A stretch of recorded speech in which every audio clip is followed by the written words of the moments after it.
Welcome to Listen to the Market for TGIF, Friday, February 24th.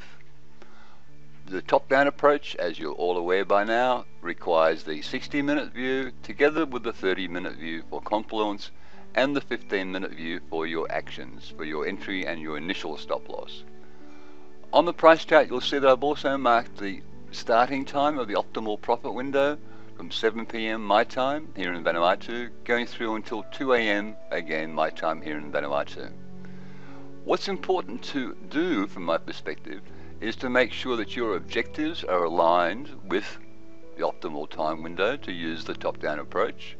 Your lifestyle also allows you to attend to be at the helm for those particular hours, irrespective of where you're living. If they don't align, you can have a mismatch. Quite simply, what that means is the L.I.V.E rule set, whilst it's still valid, the top-down approach is not the one suited for you. It may well turn out that you're better suited to using my bread and butter approach with the L.I.V.E rule set, which is simply using 6-hour bars rather than the 60-minute, the 30-minute and the 15. Or maybe even daily or weekly. So really it's a matter of personalizing the L.I.V.E setups, the L.I.V.E rules, to make them work for your requirements.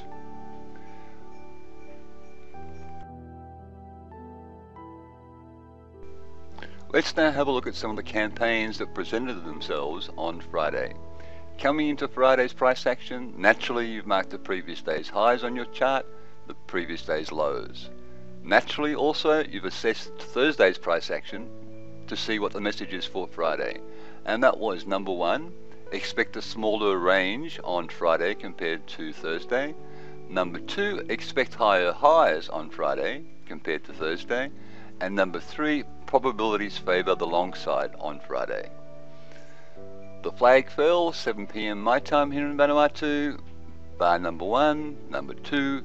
3 hours later, it was only 4 hours later that the first L.I.V.E buying setup came along, and specifically on the 60-minute, it was an SBS3D buy. A buying setup on a down close? A buying setup on a reversal down, I hear you ask?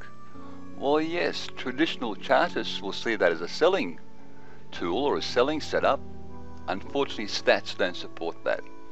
The L.I.V.E rules have established this bar to be a SBS buy on the 60-minute. Likewise, the 30-minute is also an SBS buy. Friday was an SBS buy day.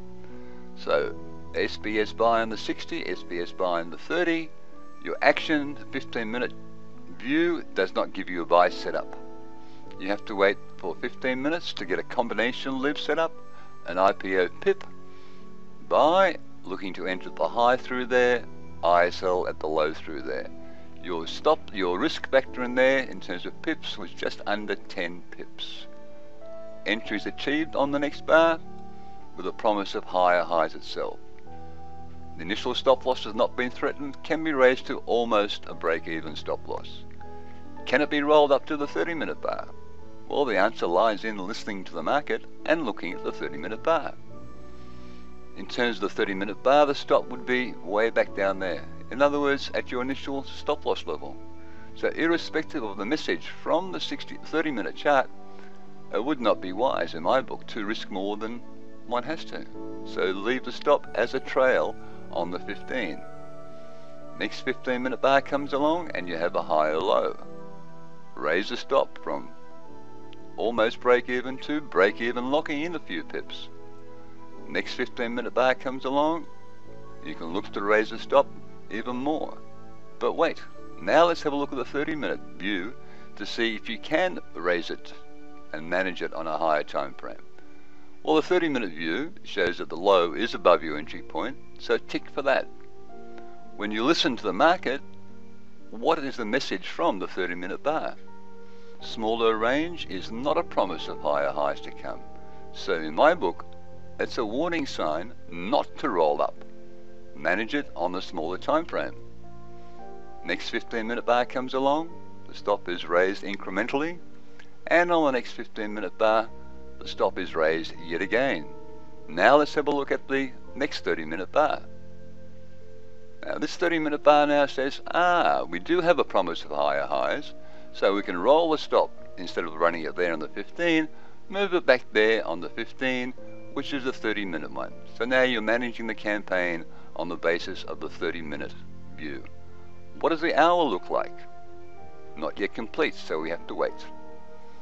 Next 30-minute bar comes along, inside bar. Not a promise of higher highs? Well, guess what? We go back to looking to manage it on the smaller time frame. So the stop now gets moved from the 30-minute, which is that low through there, to the low of the current 15-minute bar. We're still long, still haven't been stopped out. And now we're stopped out. So in terms of getting in, we had the SBS buy on the 60, we had a similar SBS buy on the 30, we had a combination IPO pip on the 15, entry through there, final stop out through there, and a return of about 1.5R for that long engagement. Let's now see how the second long campaign performed. And the wait was not long before the next buy came along in terms of a top-down approach. A VT buy came along, a VT buy, one of the L.I.V.E setups that has three rules to it, three boxes that you have to tick yes to, and they're all ticked yes, a VT buy. At the same time, the 30-minute presented an SBS buy, so that was in confluence with the 60-minute direction. The 15-minute, however, did not have a buying setup. One had to wait for one bar for the buying setup to come along, and in this case it was an RTV buy. The pips at risk were about 10 again. Entry at the high, ISL at the low. Entry bar sees the market rally, break your entry level, doesn't stop you out, so now you can raise your stop from the initial to a trail, again almost at a break even. The 30-minute is now complete, and that does not allow you to raise your stop, to improve your stop from the almost break even. It would have to be back down to the ISL, so you cannot, in my eyes, roll it up at this point in time. Next 15-minute bar comes along, now we can go to a trail, again better than break even. Next 15-minute comes along and we have an expansion of range. Something is going on. The 30-minute is complete, two 30-minute bars are complete. That means the hourly bar is complete as well. So clearly, rolling it through to the 60-minute means that your stop loss is still way back down there. Rolling it to the 30-minute on the basis of a promise of higher highs, tick, it goes in through there. So your stop would be at that low rather than that low basis the 15-minute. Knowing when to hold them, knowing when to roll them, knowing when to fold them. Two 15-minute bars, one 30-minute bar. So now the stop gets raised up through there. Lo and behold, 2 o'clock in the morning. Can't take any more short campaigns or long campaigns. Let's just manage this one. 30-minute long, warning in through there, looking to go back to a 15-minute management. Period 1, period 2. Now we're looking to manage it at that low through there. Period 1, period 2, still long. Next 30-minute gives you that view. Yes, it's a promise of higher highs. We can move it to that 30-minute low. Managing on the 30-minute basis, we're still long. We're still long. We're still long and falling asleep. We're still long and falling asleep. We broke the new highs for the day. 5 o'clock in the morning. Why not just grab it and run? So what we saw here was a VT buy on the 60-minute, SBS buy on the 30-minute, and an RTV buy on the 15. Net returns for that long campaign was somewhere in the order of 5R. Thank you very much. Now I hear you ask, how did my student go on Friday? Well, he had a TGIF day. He turned up, discovered that he wasn't in the magic zone, he wasn't in the focus zone, so he didn't take any trades. Notwithstanding that, the rule set would have done him proud.